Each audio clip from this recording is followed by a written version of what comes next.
মাঝে মাঝে না নিজের এই ছেলে মানুষগুলোর কথা ভেবে নিজে বেশ মজা পাই। কিন্তু না, আমি তো মা, দুই মেয়ের মা, প্রকাশ তো করবই না। কি হয়েছে আসলে বলো তো?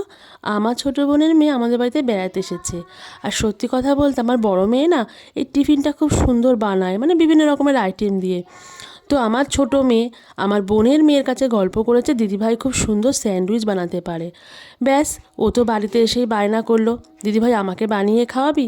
তো যেই না বলা, বড় মেয়ে আমাকে ফোন করে বলল, মা ঘরে তো ব্রেড নেই, তুমি একটু ব্রেড নিয়ে এসো আর এটা ওটা নিয়ে এসো, বানিয়ে দেবো বোনকে। তো আমিও নিয়ে আসলাম। তো আমি তো এসে বাড়িতে এসে টায়ার্ড, খাটে শুয়ে রেস্ট নিচ্ছি, আর ওদিকে ওরা তিন বোনে মিলে রান্নাঘরে গিয়ে স্যান্ডউইচ তৈরি করছে। তো কিছুক্ষণ পরেই বেশ স্যান্ডউইচের গন্ধ পাচ্ছি। তো মনে মনে মানে প্রতীক্ষা করে আছি যে কখন আমাকে দেবে, কিন্তু না, আমার কাছে তো স্যান্ডউইচ আসছেই না।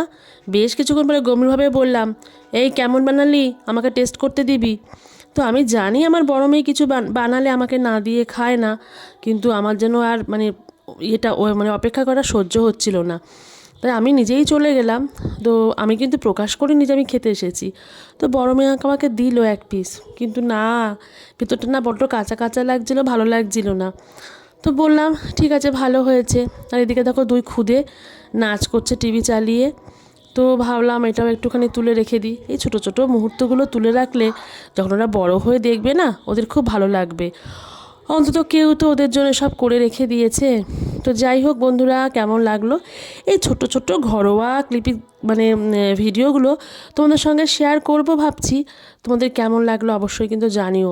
আর সত্যি কথা বলতে কি জানো তো, যখন এগুলো এডিট করি মানে নিজস্ব ভয়েস দিয়ে কথাগুলো বলি, আমারও না বেশ ভালো লাগে। টাটা।